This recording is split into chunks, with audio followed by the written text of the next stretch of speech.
Going back to watch Entourage 21 years after it debuted on HBO Max means dealing with some harsh realities of the show. Entourage may not rank in the highest echelons of HBO original TV shows, but it's still a fantastic show that was a huge cultural touchstone when it ran. Despite the seemingly toxicity of the series on its face, or the navel-gazing aspects of the wealth and fame on display, Entourage was more nuanced than people give it credit for. Still, like with all TV shows, some things age worse than others. Misogyny and sex politics. Even if you want to say that having a quartet of young rich guys chasing around women in LA is just an accurate representation of how sex-obsessed men can be sometimes, it's still over the top just how many women are introduced in the show for the sole purpose of dating Vinny, Adrian Graney, or his friends. There's a lot of nudity in Entourage, which, again, on its face, isn't a problem, but when there's next to no male nudity, it feels a bit more exploitative. It's not an issue only relegated to Entourage, but when you go almost entire seasons with a woman in the main plot, you notice it. The clothing. Fashion changes all the time, but Entourage's clothing choices seem to have gone out of style much more quickly than the outfits in lots of other shows. Part of this might be intentional. Vinny and crew are a bunch of hoodlums from Queens dropped in flashy LA, so maybe they have no clue what to wear. That would explain Turtles, Jerry Ferrara, neon and matching shoes, hats, and shirts, or dramas, Kevin Dillon, open button-downs, or Ease, Kevin Connolly, drabby jeans and t-shirts. However, the worst culprit is Vinny, whose style changes episode to episode and somehow gets worse each time. Vince's acting. This is another case where Entourage may be purposefully making something ridiculous, but Vinny Chase's acting is pretty bad.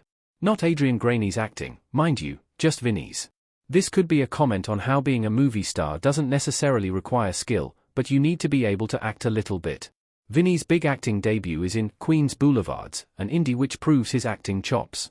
However, from the few scenes we get, Vinny seems like he's never acted in anything bigger than a local play production.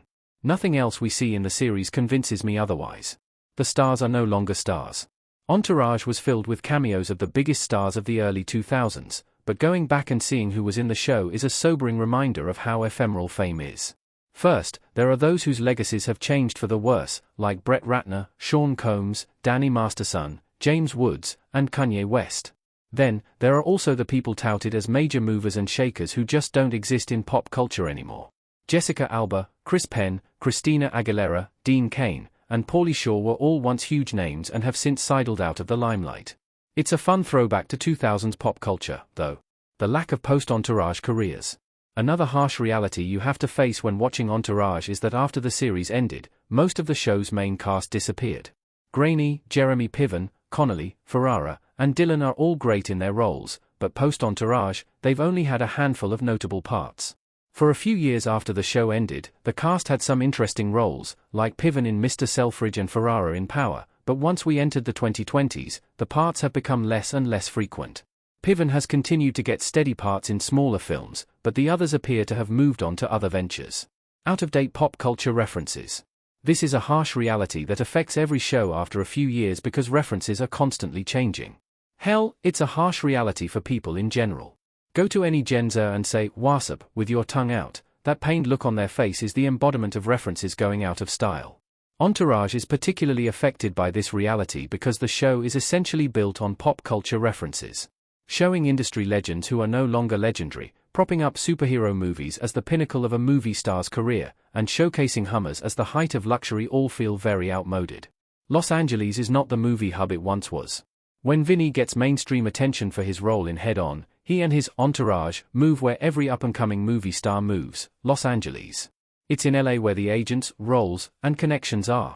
In Entourage's world, New York City is some backwater, and LA is a shining city on a hill. 2 decades later, the movie and TV landscape has changed dramatically, and Los Angeles is no longer the movie mecca it once was. New York is as important to the industry, and Vancouver could be even more so. Tax credits have spread out filming schedules, and there's no one hub for film or TV making anymore. Television is no longer a punchline. A big joke in Entourage is that Vinny is often offered TV shows even while he's being denied film roles, because TV is a step down. Drama is often mocked for being the star of an old TV show and given little respect for his time on the show. TV is less than movies in Entourage.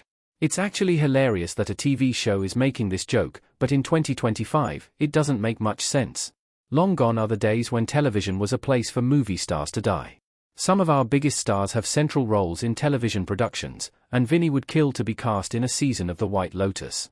Ari's treatment of Lloyd. Ari Gold, Piven, is the best part of Entourage. He's hilarious, witty, hateable and lovable at the same time, and undergoes some interesting growth over the series. His obsequious behavior toward the stars he wants to sign is only matched by the disdain he shows to those lower on the totem pole. His offensive behavior is also often punished, and he frequently pays for the things his mouth says. However, his treatment of his assistant Lloyd, Rex Lee, is frequently racist and homophobic. Ari is crude in every way, which absolves him a bit, but the barrage of racial and sexual insults gets tiresome. Entourage the movie left a bad taste in people's mouths.